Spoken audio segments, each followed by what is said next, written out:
Bonjour les loves, bienvenue sur ma chaîne. Je suis Nana Coco, Nana, plus loin, COCO. Voilà, donc ma chaîne, c'est une chaîne qui aborde divers thèmes de société tels que la vie quotidienne, l'actualité, le bien-être, santé, beauté, la vie politique, un peu de sport et de développement personnel. Voilà, pour présenter ma chaîne et un petit peu aussi les thèmes qu'on va aborder sur cette chaîne. Donc voilà, je suis une maman d'une jeune fille en croissance et voilà, j'ai une activité régulière salariée et je fais, je produis les vidéos vraiment pour en termes de loisirs, en termes de loisirs et aussi pour vraiment éveiller les consciences et puis vraiment informer les gens et avoir comme ça une plateforme de discussion et d'échange pour vraiment échanger, discuter et avoir ce, ce lien, cette relation de convivialité entre vous et moi. Voilà pour présenter la chaîne. Donc aujourd'hui, on va parler des tensions, des diverses agressions et débordements multiples en société. Voilà. Donc ce thème a un lien assez étroit avec la gifle du président que tout le monde a vu, qui a tourné en boucle sur les réseaux sociaux, que tout le monde n'a pas loupé. Donc moi, je voulais en parler de ça, de cette violence, de ce débordement qui est de plus en plus palpable dans la société. Donc moi, je vous avais parlé sur des anciennes vidéos, je vous avais parlé des incivilités. Des incivilités, si vous scrollez, vous regardez mes vidéos, vous allez voir dans une ancienne vidéo, j'ai parlé des incivilités et multiples agressions. Voilà, hier, on est arrivé carrément à l'agression physique du président, qui est quand même une des institutions de la 5e République française. Donc, ça commence à devenir grave et alarmant. Donc, il faut vraiment tirer la sonnette d'alarme. Donc, déjà, il y a le président qui a été giflé et le président de la France insoumise, Jean-Luc Mélenchon, qui lui a été enfariné quand il est parti à un rassemblement, et meeting. Lui, il a été carrément enfariné. Donc, vis-à-vis des politiques, il y a une violence qui s'exerce un peu plus. Donc, voilà. Donc, à ce niveau-là, moi, bien sûr, moi, je suis tout de suite, je vous le dis, la violence n'est pas acceptable quand c'est comme ça, de façon inopinée, de façon lâche, il faut le dire. Elle est condamnable, elle n'est pas acceptable. Moi, je condamne la violence. Voilà. Donc, d'ailleurs, cette personne, à titre d'information, a été incarcérée. Elle a été jugée et condamnée à 18 mois de prison, dont 14 ans de sursis, et une obligation de formation, de travail et de soins psychologiques. Donc, voilà pour parler de ça. Donc, maintenant, la gifle a été commise. Okay. Il faut maintenant parler du pourquoi de la gifle. Pourquoi la gifle intervient. D'accord. Vous savez que les politiques sont critiqués, sont très très critiqués. Et c'est leur politique. Tous les présidents qui sont passés, depuis que je suis consciente, ils ont été critiqués. D'accord. Mais là, on arrive vraiment à un grand niveau assez élevé de bouillonnement, d'insatisfaction.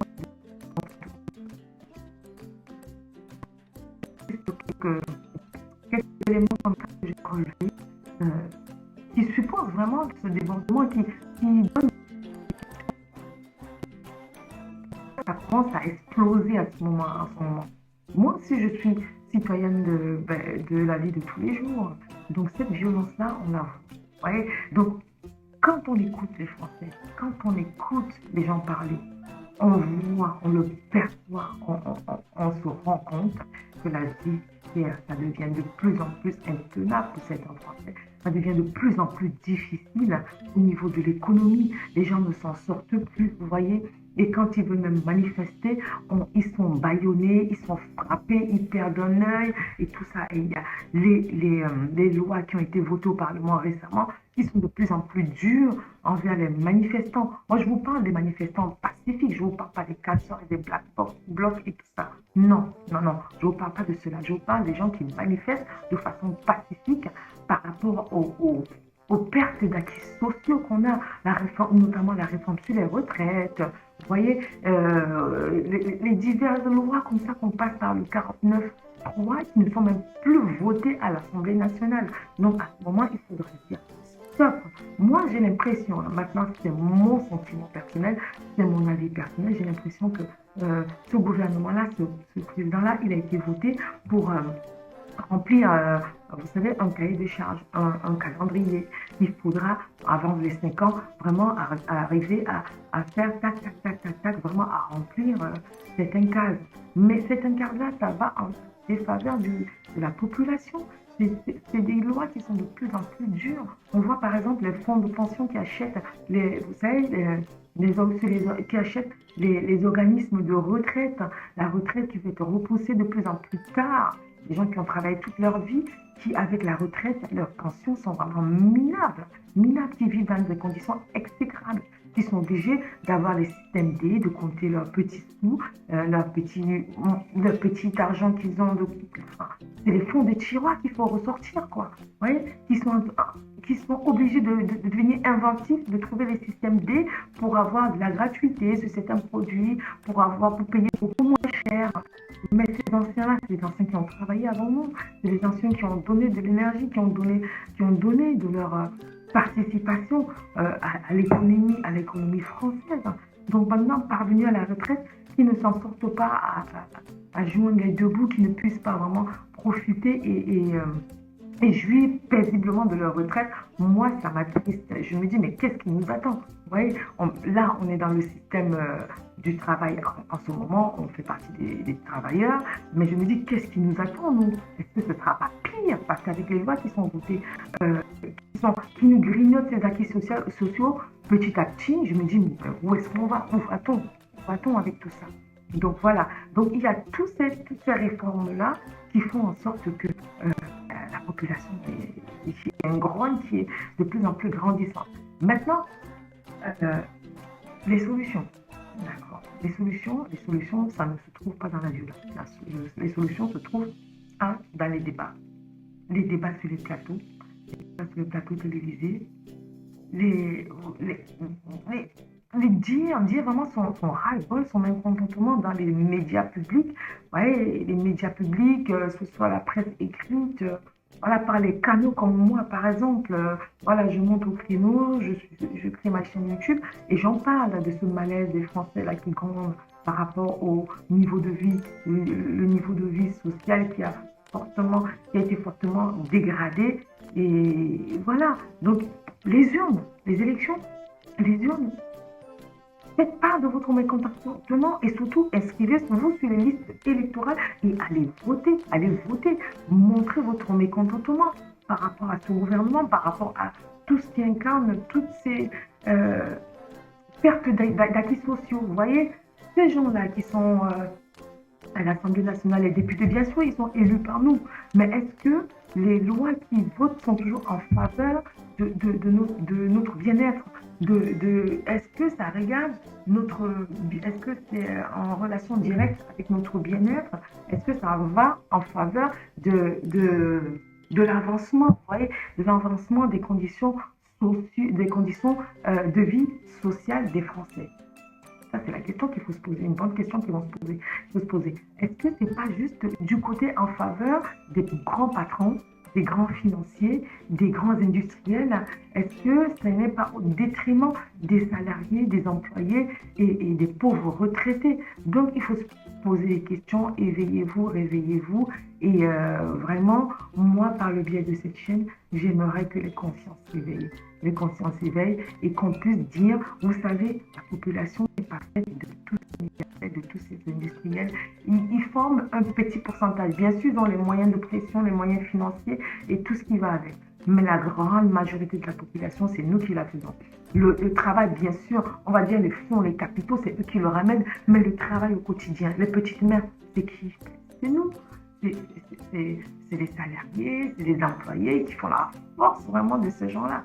Parce qu'il faut se le dire, si demain le capitalisme avance et qu'ils peuvent faire des bénéfices, ils peuvent faire vraiment, ça se passe très bien et que les ventes explosent, les business vraiment font des chiffres d'affaires et font des bénéfices, mais c'est grâce à qui? Ben, c'est grâce vraiment à l'ensemble de l'équipe qui constitue ces petites mains-là, du petit employé au plus grand cadre. Donc, c'est toute une équipe.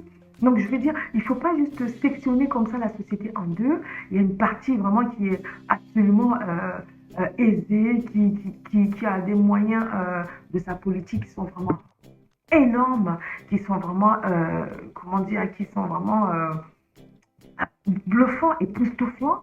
Et l'autre côté de la société vit vraiment dans des conditions de vie difficiles, extrêmement compliquées. Il faut juste rétablir un petit peu plus d'équilibre et à la fois au niveau au niveau salarié, au niveau de la population active. Et cette population-là, je vous le dis, mes loves, c'est elle qui constitue la masse, hein, la grande partie des actifs de la société. C'est elle qui fait l'économie.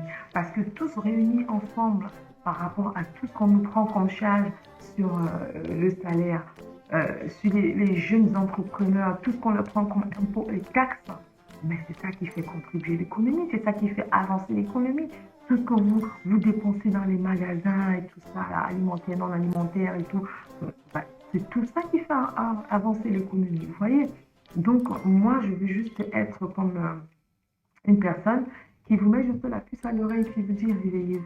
Donc, il y a une façon de donner sa contestation, de montrer son opposition, de montrer qu'on n'est pas d'accord avec certaines mesures et certaines pratiques et certaines lois, mais en manifestant de façon pacifique, de façon tranquille, pas en cassant tout ce qui est bien immeubles, banques et tout ça. Non, ça ne sert à rien d'aller jusqu'à cette scène-là. Oui, parlant de violence d'ailleurs, je vais vous raconter une anecdote comme d'habitude. Je vais vous raconter une anecdote dans mon travail.